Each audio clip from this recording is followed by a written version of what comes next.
Bismillahirrahmanirrahim. Alhamdulillah nahmaduhu wa nasta'inuhu wa nastaghfiruh. Wa na'udzu billahi min shururi anfusina wa min sayyiati a'malina. Man yahdihillahu fala mudilla lahu wa man yudlil fala hadiya lahu.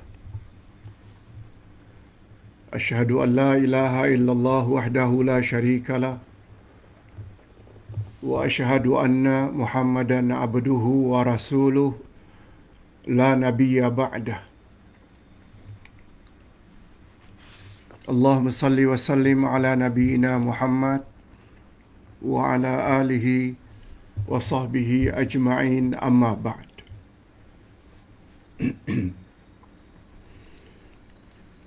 Hadirin dan hadirat serta para pemirsa yang saya hormati, Assalamualaikum warahmatullahi wabarakatuh.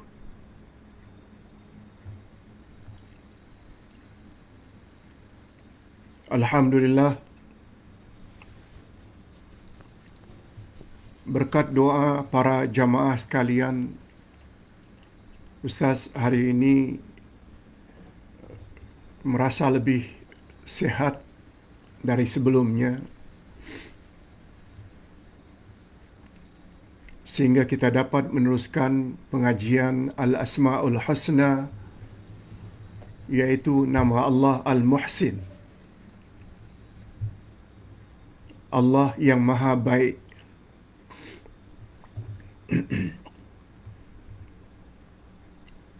Semoga dengan memahami nama Allah Al-Muhsin ini,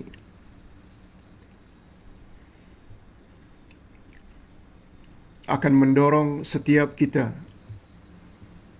untuk senantiasa berbuat baik,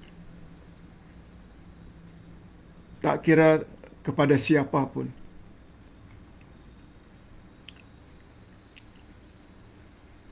Hadirin dan hadirat serta para pemirsa yang saya hormati,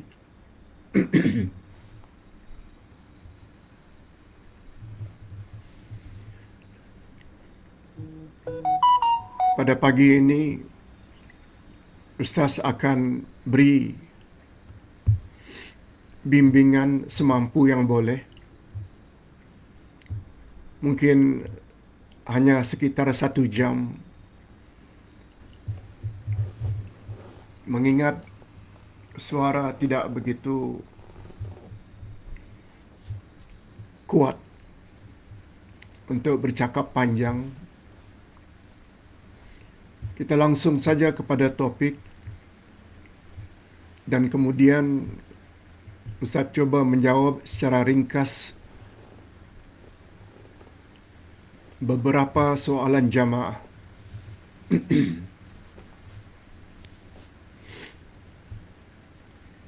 Nama Allah Al-Muhsin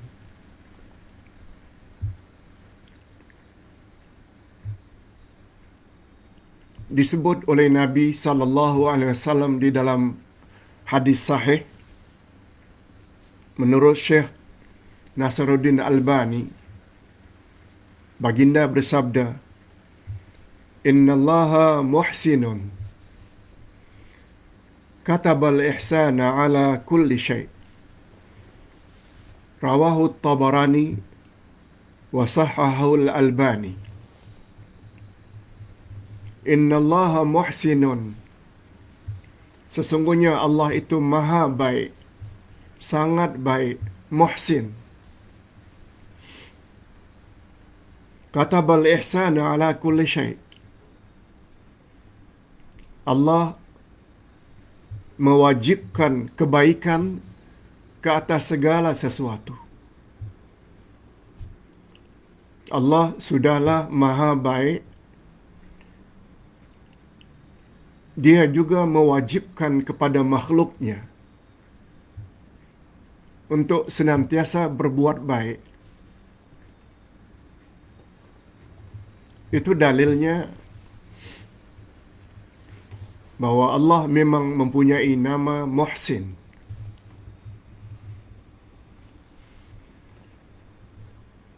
Berikutnya makna al-ihsan. Al-ihsan adalah sifat yang terkandung di dalam nama Allah Al-Muhsin.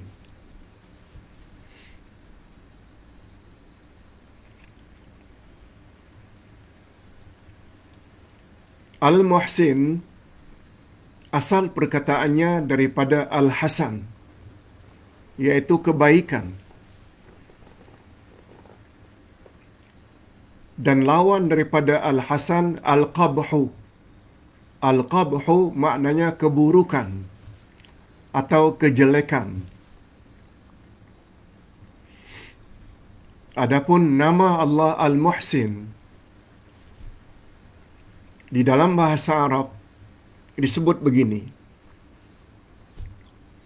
Allah tabaraka wa ta'ala wal muhsinul ladzi la ahsanu wa la akmalu minhu.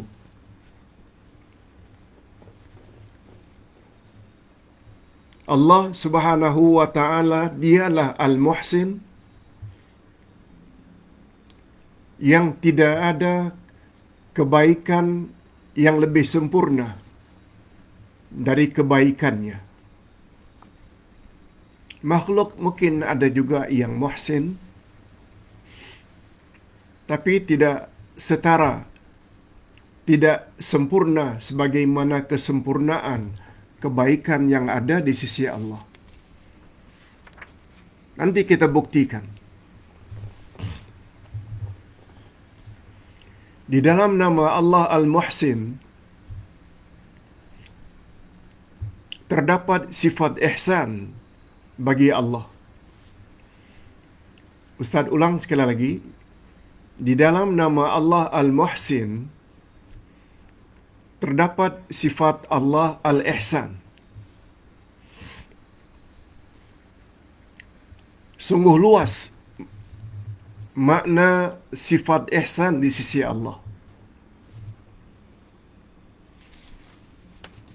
Di sini Ustaz ada kumpulkan 5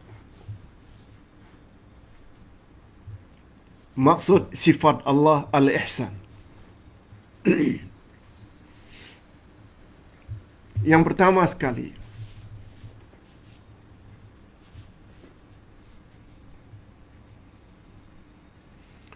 sifat ihsan yang ada pada sisi Allah tidak pernah lekang,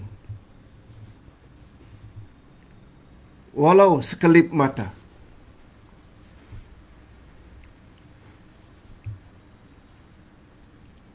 Maksudnya sifat kebaikan di sisi Allah tidak pernah lekang, tidak pernah pisah dari diri Allah walau sekelip mata. Maknanya kebaikan Allah itu senantiasa. Makhluk ada juga yang berbuat ihsan, tapi ada kalanya tiba masanya ia tidak berbuat baik lagi. Tapi Allah tidak. Senantiasa. Walau sekelip mata.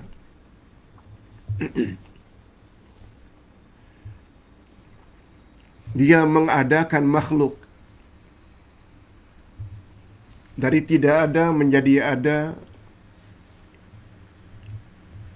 yang dipanggil dengan nikmatul ijad. Kemudian dia supply kepada makhluknya segala hajat dan keperluan, yang dipanggil dengan nikmatul imdad, tanpa mengira apakah mereka makhluk yang taat atau makhluk yang durhaka. Itu makna ihsan pertama yang dimiliki oleh Allah. Sifat ihsan, berbuat baik Allah itu senantiasa, tidak pernah lekang. Yang kedua,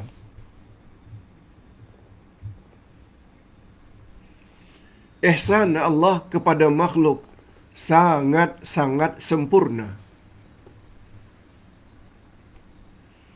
Ini sebagaimana firman Allah di dalam surat Sajdah ayat 32. A'udzubillahi minasyaitonir rajim. Alladzi ahsana kulla syai'in khalaqah. Yang menjadikan segala sesuatu yang Dia ciptakan sebaik-baiknya. Sebagaimana juga tertera di dalam surat At-Tin ayat 4. Laqad khalaqnal insana fi ahsani taqwim. Sesungguhnya Allah, Dia atau kami, kata Allah, telah mencipta manusia dalam bentuk yang seelok-eloknya.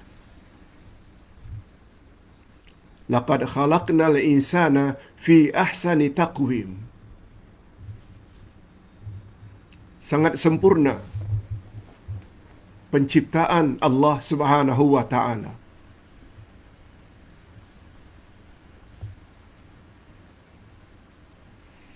Yang ketiga, yang terkandung di dalam nama Allah Al-Ihsan. Karena ihsannya Allah, karena ihsannya Allah, karena baiknya Allah, dijadikan syariatnya sebaik-baik syariat. Syariat maknanya kewajiban-kewajiban yang mesti dilaksanakan oleh hamba. Salat, puasa, zakat, haji, itu semua syariat. Tidak ada tolok bandingnya. Syariat Islam adalah syariat yang sebaik-baiknya. Itu sebabnya kalau Allah Subhanahu wa taala suruh kita salat dengan cara sebagaimana yang diajar oleh Nabi, ikut saja. Ittiba'. Kalau disuruh puasa di bulan Ramadan, yang diwajibkan, puasa saja. Jangan tanya mengapa Ramadan tidak bulan yang lain. Jangan tanya mengapa salat diawali dengan takbiratul ihram, mengangkat tangan, kemudian meletakkan tangan di dada, rukuk, sujud, duduk, bacaan. Sebab semua syariat yang telah ditetapkan oleh Allah Subhanahu wa taala, terutama bagi agama yang dibawa oleh Nabi Muhammad sallallahu alaihi wasallam, syariatnya adalah syariat yang terbaik. Buat saja. Di sinilah letaknya mengapa dalam beribadat kepada Allah, melaksanakan syariat-syariat agama, kita dilarang menokok nambah. Malah jika kita tokok tambah cara beribadat kepada Allah, besar kemungkinan syariat atau ibadat tersebut ditolak. Sebagaimana sabda Nabi, "Man amila amalan laisa alaihi amruna fahuwa rad." Siapa saja yang membuat amalan tidak mengikut cara kami, maka amal itu ditolak. Ini menunjukkan segala syariat agama yang diarahkan dan diperintahkan oleh Allah melalui lisan Rasulnya, buat exactly sama atau sedekat mungkin dengan cara yang telah diajar oleh Nabi sallallahu alaihi wasallam.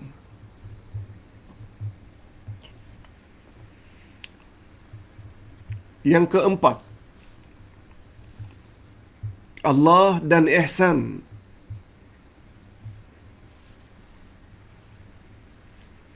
Karena kebaikannya Allah, maka semua perbuatan Allah adalah baik belaka. Semua perbuatan Allah terhadap makhluknya adalah baik belaka. Tak ada yang tidak baik. Tidak terdapat sedikit pun pada perbuatannya sesuatu yang sia-sia. Tak ada.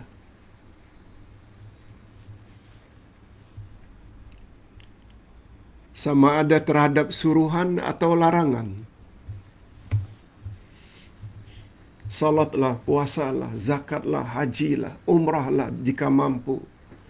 Ihsanlah kepada kedua ibu bapa. Semua mengandung nilai-nilai kebaikan. Atau larangan.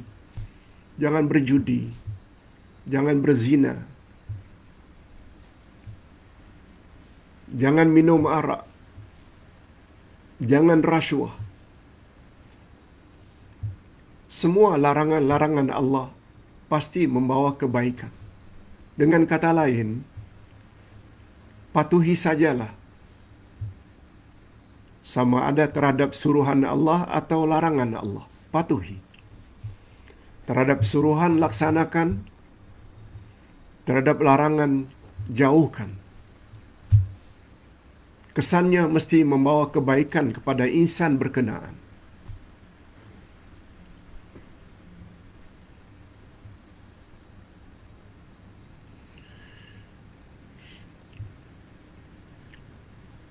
Di antara keumuman ihsannya, Allah menganugerahkan ihsannya kepada para walinya dengan ihsannya yang sempurna. Allah memberi kesempurnaan yang sempurna kepada walinya. Maknanya kepada orang-orang yang dekat dan taat kepada Allah. Sama ada di dunia atau di akhirat.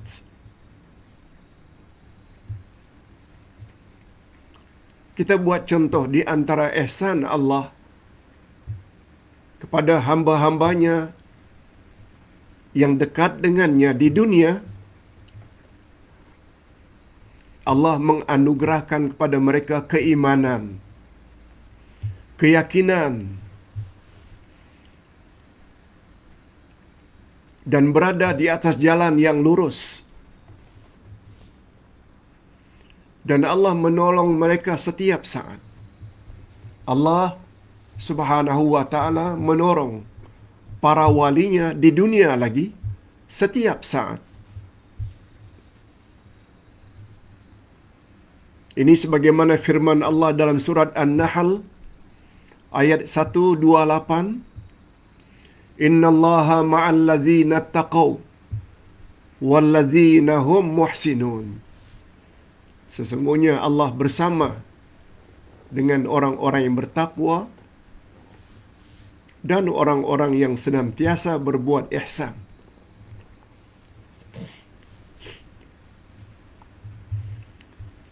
Kebersamaan Allah di sini dengan makna Allah tolong. Oleh sebab itu, kalau kita ingin mendapat pertolongan daripada Allah, penuhi saja dua syarat dalam ayat ini. Pertama, takwa. Yang kedua, senantiasa berbuat ihsan, berbuat baik. Allahumma ja'alna minhum.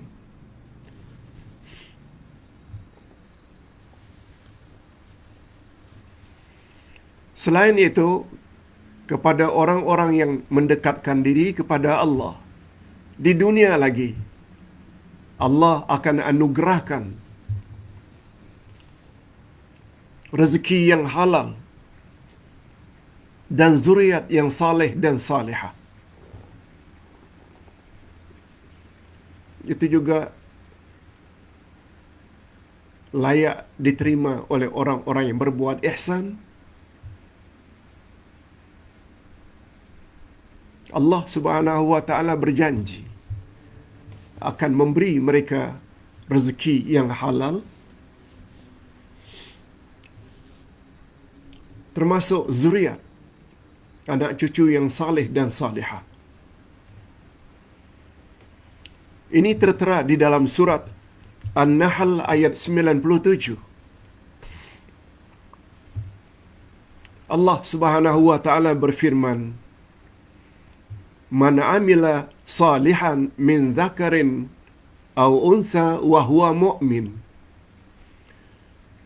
falanuhyiyannahu hayatan thayyibah wa lanujziyannahum ajrahum bi ahsani ma kanu ya'malun."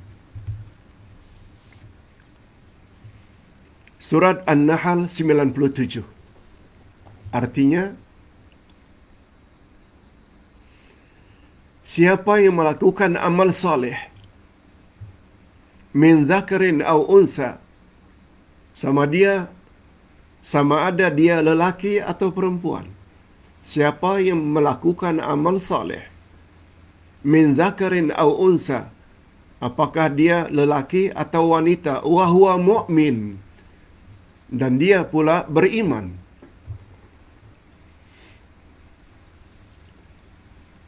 niscaya kami akan berikan dia kehidupan yang baik di dunia, walanajziyannahum ajrahum bi ahsani ma kanu ya'malun, dan kami akan beri ganjaran di akhirat lebih baik daripada apa yang telah mereka lakukan di dunia dulu. Allahu Akbar. Allahumma ja'alna minhum.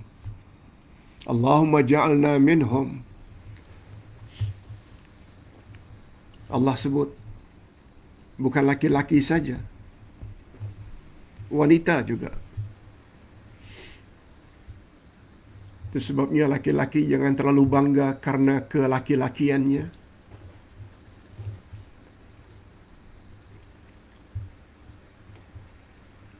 Sebab ada kemungkinan wanita lebih mulia di sisi Allah dan layak mendapat kebaikan di dunia dan di akhirat, andai kata mereka memiliki dua syarat. Pertama, beramal saleh, dan yang kedua, mantapkan iman.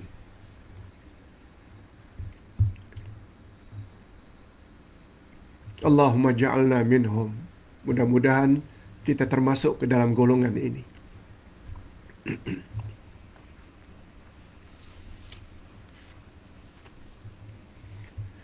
Yang ketiga, di dunia, kebaikan yang bakal diterima oleh orang-orang yang berbuat baik. Allah Subhanahu wa taala akan menghalangkan daripadanya rasa gundah. Allah akan hilangkan daripada orang-orang yang mendekatkan diri kepadanya rasa gundah dan kesusahan hidup. Allah akan menghilangkan perasaan gundah dan kesusahan hidup. Ini sebagaimana yang Allah Subhanahu wa taala ceritakan tentang nasib Nabi Yusuf alaihi salam. Sebagaimana yang dikatakan oleh Nabi Yusuf, "Wa qad ahsana bi idh akhrajani minas sijn." Sesungguhnya Tuhanku telah berbuat baik kepadaku ketika Dia membebaskan aku daripada penjara. Allah bebaskan Yusuf dari penjara.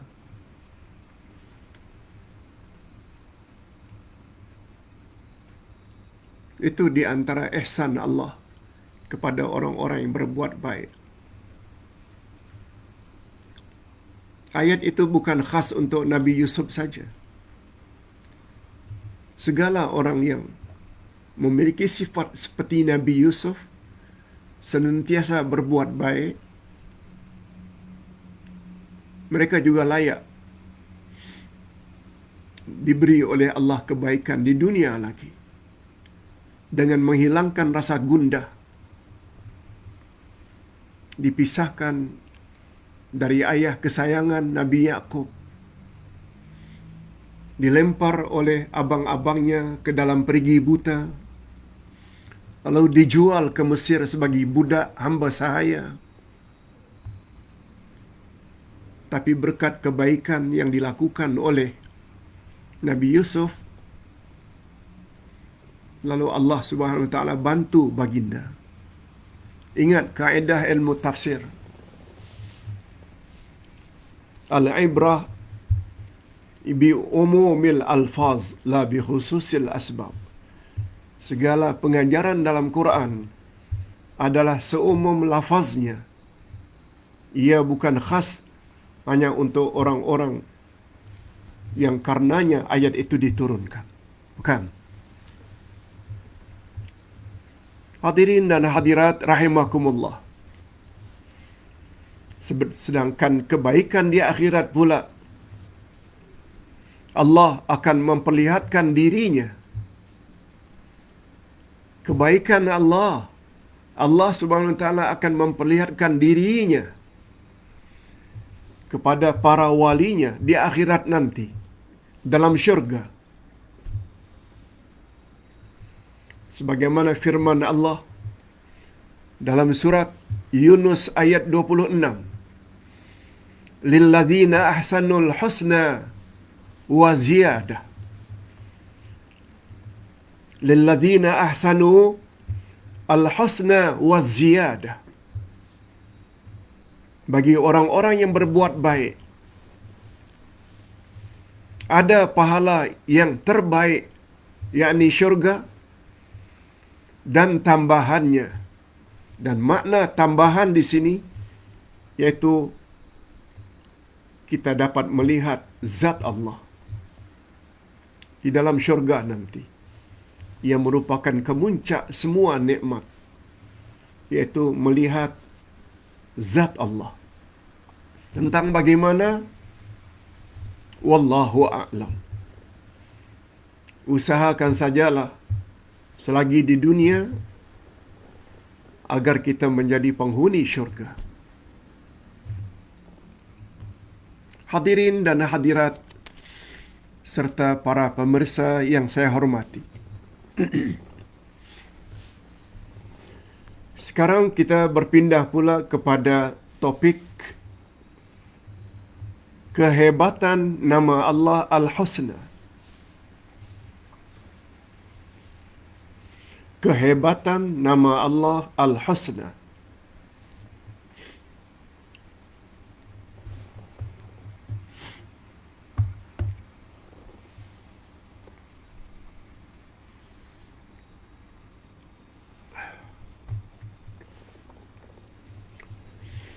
Di antara kehebatan nama Allah Al-Husna,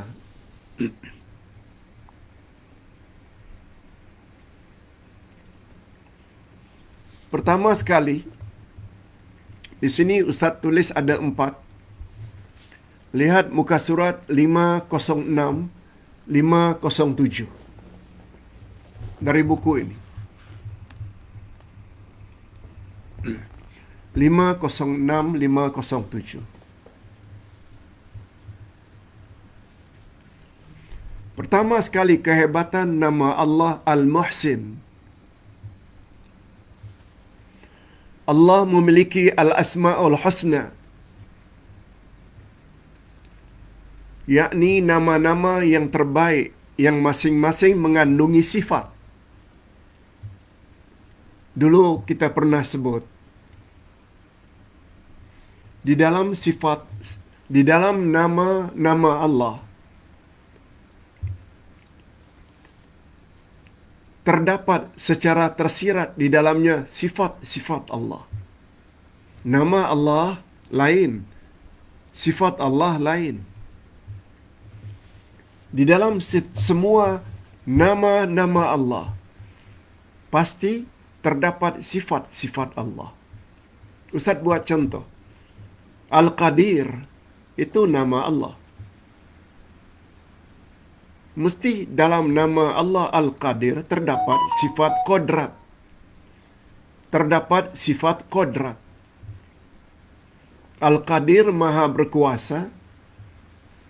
Qodrat maknanya kekuasaan. Al-Hayyu itu nama Allah yang maha hidup.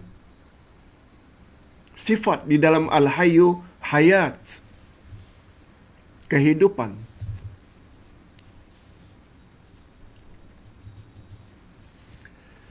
Kesempurnaan nama dan sifat Allah tidak sedikit pun dicemari oleh kekurangan dan kecacatan. Yes. Sempurna secara mutlak. Kebaikan Allah itu sangat sempurna secara mutlak. Tidak sedikit pun dicemari oleh kecacatan atau kekurangan.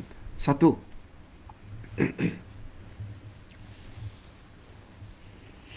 Yang kedua, kehebatan nama Allah Al-Muhsin. Dia senantiasa menurunkan kebaikannya.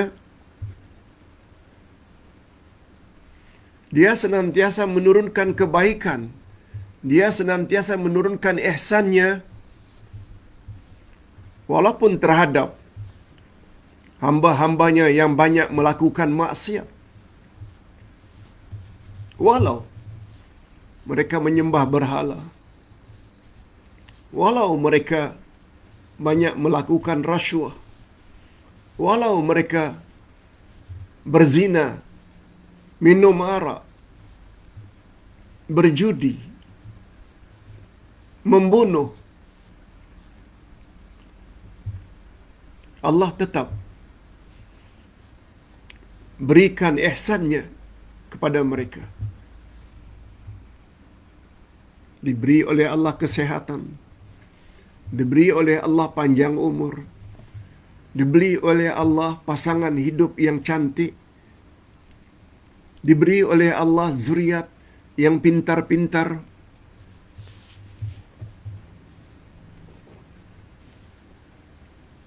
Kebaikan yang diberi oleh Allah itu tanpa mengira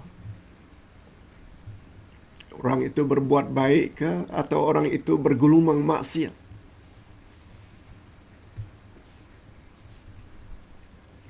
Mana ada sifat itu pada makhluk.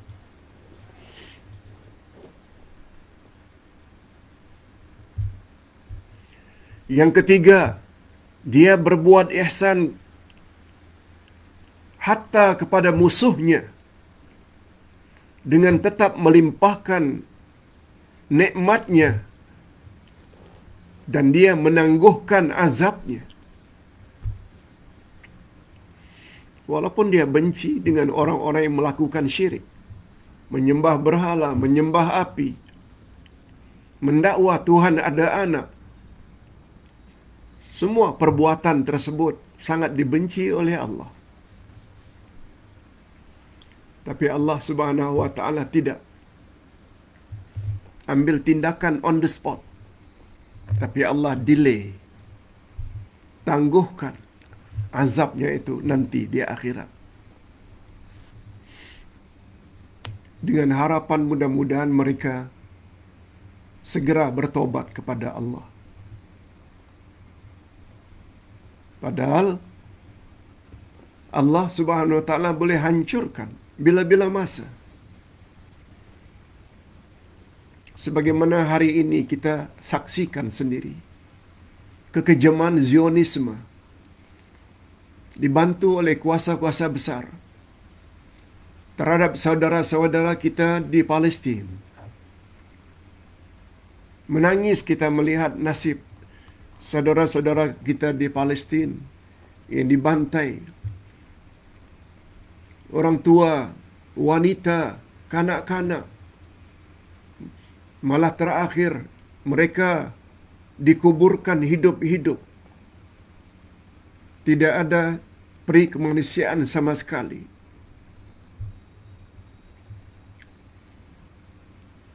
Allah bukan tak mampu. untuk hancurkan mereka. Allah boleh hancurkan mereka sekelip mata.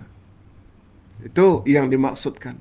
Allah delaykan azab kepada mereka dengan harapan mereka berhenti dari melakukan kezaliman tersebut. Itu semua adalah di antara ihsan Allah. Nak menguji sampai di mana ketabahan dan kesabaran orang-orang Islam. Kita terus berdoa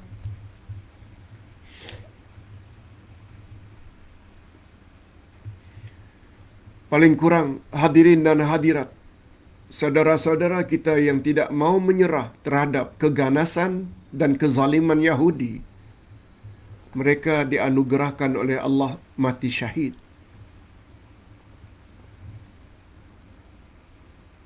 Dan Allah juga menduga kita. Apakah kita merasa simpati? Turut merasa sedih sebagaimana kesedihan yang mereka hadapi? Walaupun dengan berdoa, Allah juga menguji kita. Itu sebabnya jangan lupa untuk mendoakan saudara-saudara kita. Allah Maha tahu.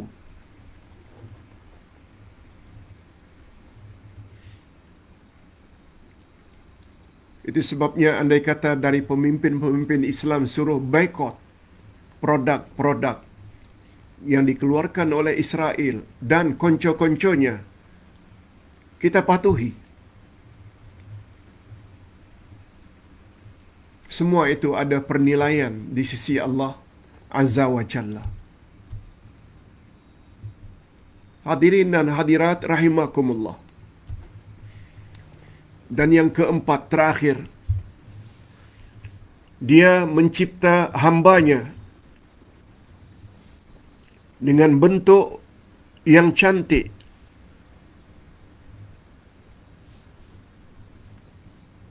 dan mengindahkan akhlak mereka. Itu semua adalah kesan daripada kehebatan nama Allah Al-Muhsin atau sifat Allah Al-Husna.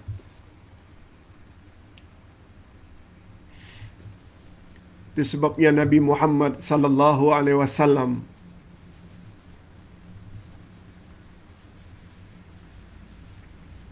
selalu berdoa, Allahumma kama ahsanta khalqi fa ahsin khuluqi. Ya Allah, sebagaimana Engkau telah memperindah kejadianku. Ya Allah, sebagaimana Engkau telah cipta aku ini indah, elok, cantik. Fa ahsin khuluqi. Engkau perindahkan pula lah akhlakku, budi pekertiku.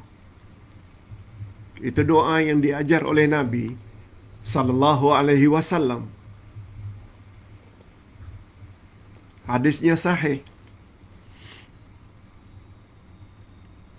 Allahumma kama ahsanta khalqi. Ya Allah, sebagaimana Engkau telah perelokkan diriku, sempurnakan kejadianku, fa ahsin khuluqi. Maka Engkau cantikkan pula jugalah hendaknya akhlakku, budi pekertiku. Hadirin dan hadirat serta para pemirsa yang saya hormati.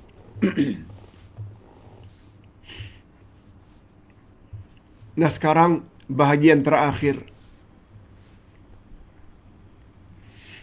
Setelah lebih kurang 40 menit kita bercakap tentang dalil nama Allah Muhsin. Yang kedua, makna nama Allah Al-Muhsin. Yang ketiga, kehebatan nama Allah Al-Muhsin. Dan yang terakhir, keempat,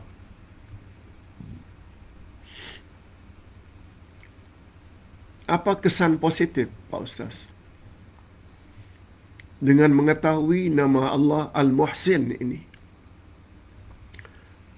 pada pembentukan jati diri kita? Ini yang paling mustahak.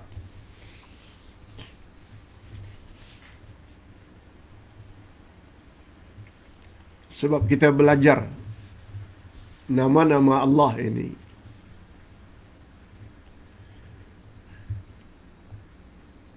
yang semuanya adalah baik belaka.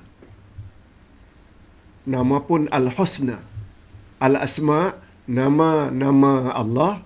Al-Husna, yang terbaik. Untuk apa kita belajar Al-Asma'ul Husna? Supaya kita jadi makhluk yang baik. Meniru, mengikuti kebaikan yang ada di sisi Allah. Walaupun tidak sesempurna Allah, tapi kita ingin menjadi makhluk yang baik. Apa dia kesan pertama? Di sini Ustaz sebut ada 3 kesan kebaikan bila kita belajar nama Allah Al-Muhsin.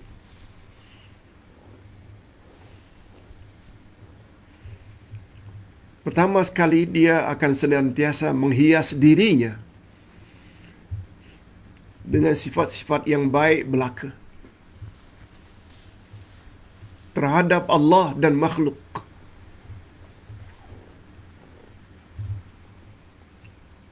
Orang yang belajar nama Allah Al-Muhsin, Allah yang maha baik,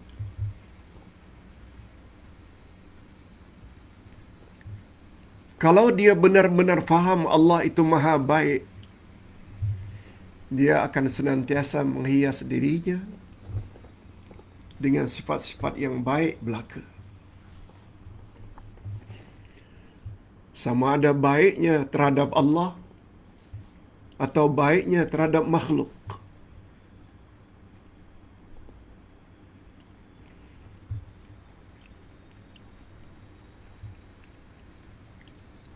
Hadirin dan hadirat serta para pemirsa yang saya hormati,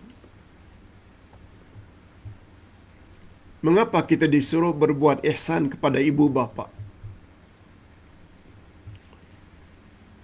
Ada kaitannya atau tidak dengan baiknya ibu bapa terhadap kita sejak dari kecil lagi? Yes. Mereka, ibu bapa, adalah penyebab kita zahir di atas muka bumi. Percampuran antara mani ayah dengan mani ibu, maka terbentuklah kita di dalam rahim ibu. Kita dijaga dengan baik sampai kita lahir. Begitu lahir dalam keadaan yang sangat lemah,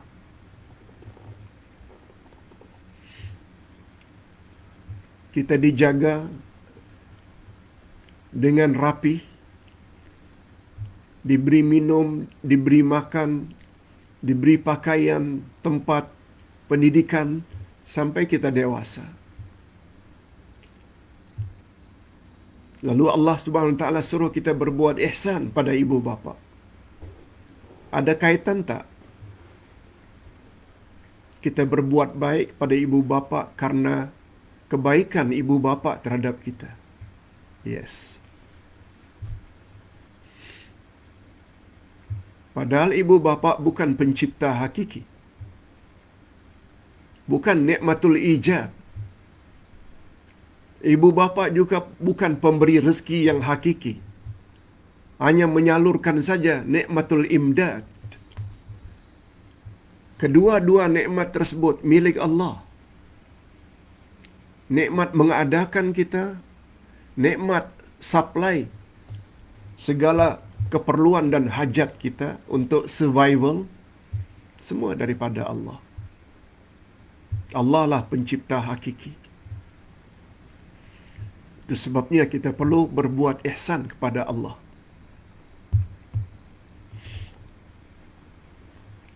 Itu sebabnya derajat muhsin sangat tinggi, mengatasi nikmat mukmin dan muslim. Semua kita tahu, pada suatu hari Nabi ditanya tentang Islam, tentang iman, tentang ihsan. Nabi jawab, Islam itu rukun Islam yang 5. Tentang iman, rukun iman yang 6. Nah, begitu baginda ditanya oleh malaikat apa itu ihsan, Nabi jawab, anta'budallaha ka'annaka tarahu fa illam takun tarahu fa innahu yaraka. Ihsan terhadap Allah ialah engkau beribadat kepada Allah seolah-olah engkau melihat Allah. Dan andai kata engkau tidak dapat melihat Allah, engkau sungguh yakin bahwa Allah sedang melihat kamu. Itu ihsan dalam ibadat.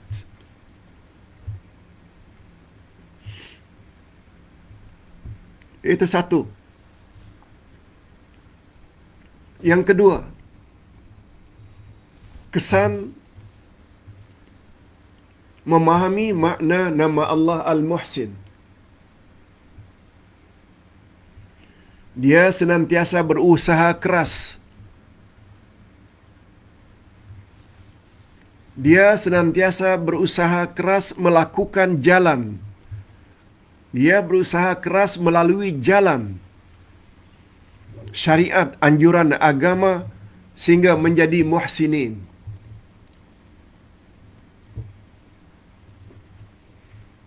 Dia berusaha keras untuk melalui jalan-jalan syariat yang dianjurkan oleh agama. Tadi kita dah sebut, matlamat kita dicipta oleh Allah untuk beribadat pada Allah. Salat, puasa, zakat, haji, umrah dan lain-lain. Itu namanya syariat. Tapi tidak ikut jalan suka-suka hati. Tapi jalan yang telah digariskan oleh Rasul. Cara salat bagaimana macam ini, cara tawaf macam ini, cara sa'i begini, cara melontar jamarat begini, cara wukuf di Arafah begini. Itu sebabnya kita perlu belajar. Tak boleh beribadat pada Allah sesuka hati. Hanya dengar cakap tuan guru tanpa membawa dalil, hujjah. Sama ada ayat Quran atau sunnah Nabi. Karena terlalu ta'assub. No.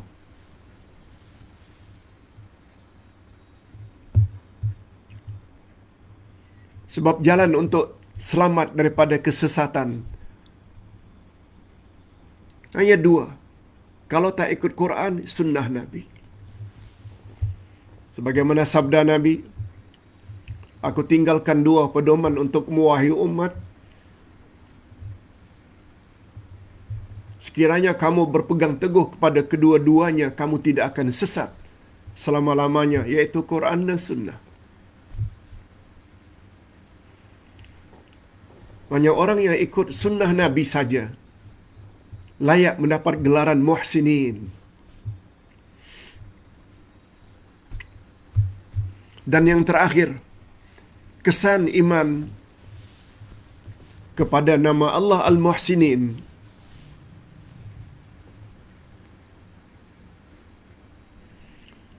Dia akan berusaha keras untuk berbuat ihsan kepada makhluk-makhluk Allah. Melalui jalan kebaikan apapun. Apakah melalui lisan, sikap, perbuatan.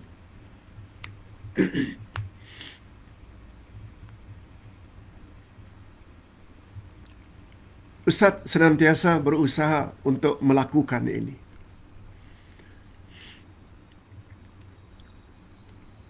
Ustaz tidak begitu peduli apa orang kata. Yang penting sampaikan Al-Quran dan sunnah Nabi yang sahih. Kalau Allah dan Rasul kata itu syirik, katakan syirik. Kalau perkara-perkara tersebut tidak ada dalilnya dari Nabi dan tergolong kepada perkara yang diada-adakan, yaitu bid'ah, katakan bid'ah. Orang setuju, tak setuju, itu terserah mereka. Yang penting kita ingin menjadi orang yang baik. Ustaz ulang lagi. Sekali lagi.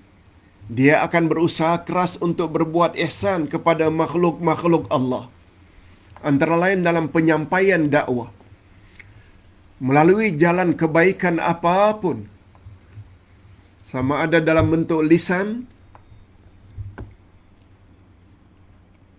atau perbuatan, berdakwah atau sikap. Kalau janji jam 10,